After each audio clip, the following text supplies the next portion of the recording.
Historical descriptions suggest that several well-known figures may have had symptoms consistent with Tourette syndrome. Samuel Johnson, an English writer, was known for repetitive movements and vocalizations that could resemble tics. Wolfgang Amadeus Mozart has also been discussed in similar historical contexts based on accounts of unusual sounds and unusual behaviors.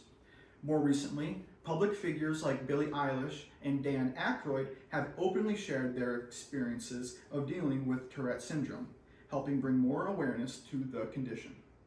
Today, I am here to inform the audience of COM 110 students about Tourette syndrome. I chose this topic because I have Tourette syndrome myself, and I've experienced many of the misconceptions people have about it. And I hope today's presentation helps clear up some of those misunderstandings.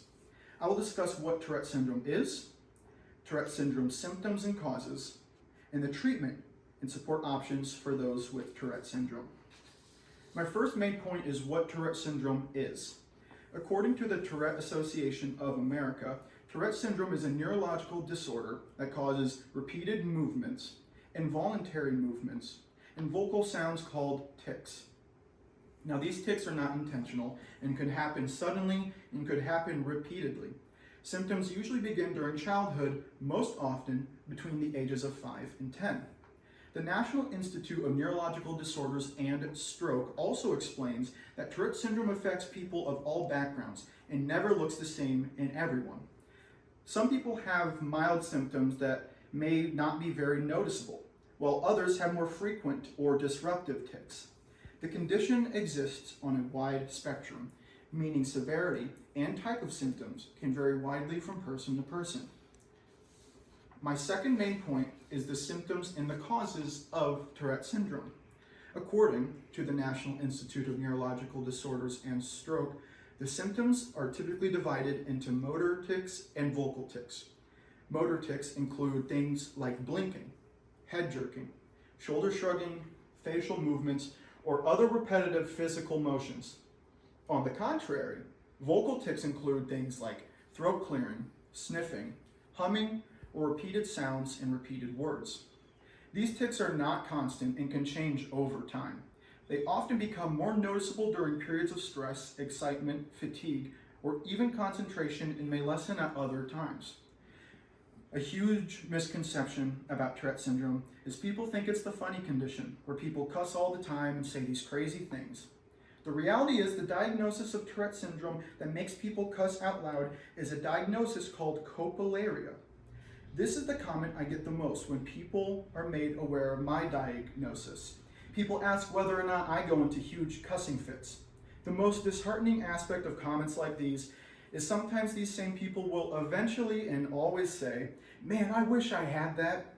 I'd be cussing all the time and people couldn't get angry at me. You should use that to your advantage." Now, I understand the thought and I understand the joke, although it's incredibly tone deaf. When dealing with tics every hour of every day, taking advantage of the disorder is the last thing that I think about. I take advantage of my Tourette syndrome in a different way. I take advantage of the conversations I get to have with people with similar conditions, or even people with disorders who feel insecure about them. I take advantage of the opportunity to teach people that even though it may take a while for me to get my point across, I can continue with the confidence knowing that I belong in the conversation just as much. Now, the exact cause of Tourette syndrome is still not fully understood.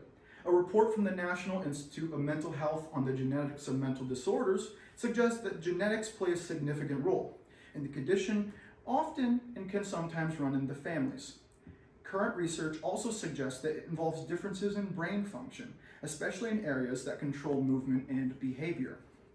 Another National Institute of Mental Health study found that ADHD commonly occurs alongside Tourette syndrome and can influence how symptoms appear.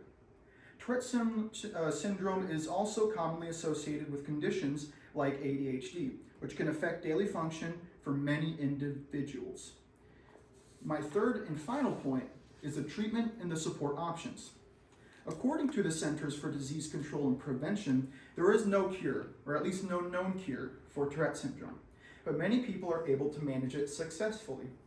Behavioral therapy is often used to help individuals reduce the intensity or frequency of the tics. In some cases, Medication may be used if symptoms significantly interfere with daily tasks of their daily lives. Support systems are also extremely important. Family understanding, school accommodations, and awareness from healthcare providers can make a major difference in the quality of life. Education plays a key role because it helps reduce the stigma and prevents misunderstandings when tics occur in public spaces. With the right combination of treatment and support, many individuals with Tourette syndrome are able to live healthy and productive lives. I've just discussed 3 main points of what Tourette syndrome is, its symptoms and causes, and the treatment and support options.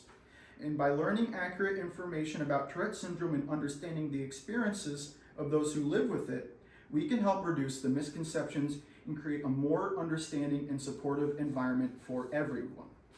Thank you.